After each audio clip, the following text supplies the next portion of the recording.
مايك تايسون.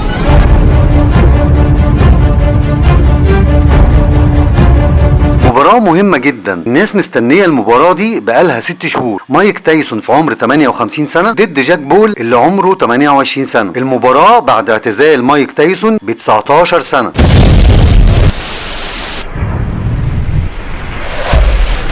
مساء الفل. من زمان وانا نفسي اقابل مايك تايسون صدفه عشان اكله حته علقه عشان يعرف ان القوي في اللقوه منه بدل ما هو طايح في خلق الله كده. بس حظه حلو انه عايش بره. طبعا انا بهزر. تايسون ده روحي.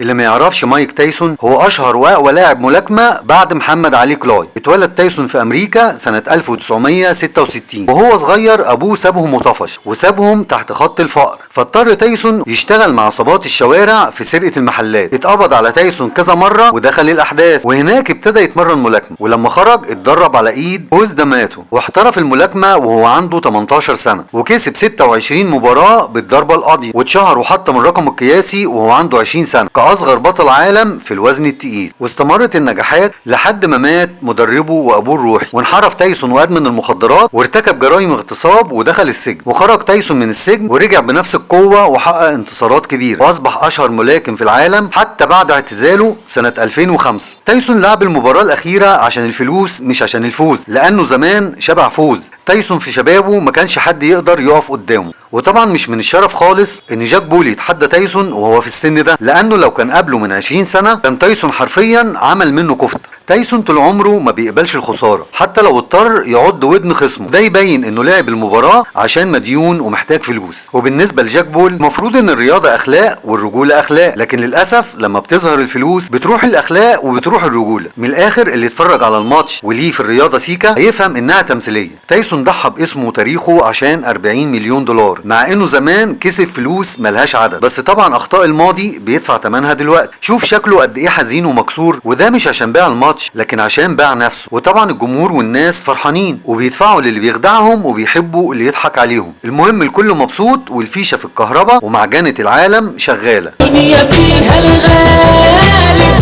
تاني يوم مغلوب تاني يوم مغلوب.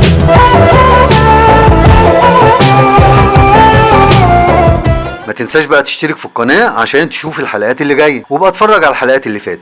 سلام. وده عاوز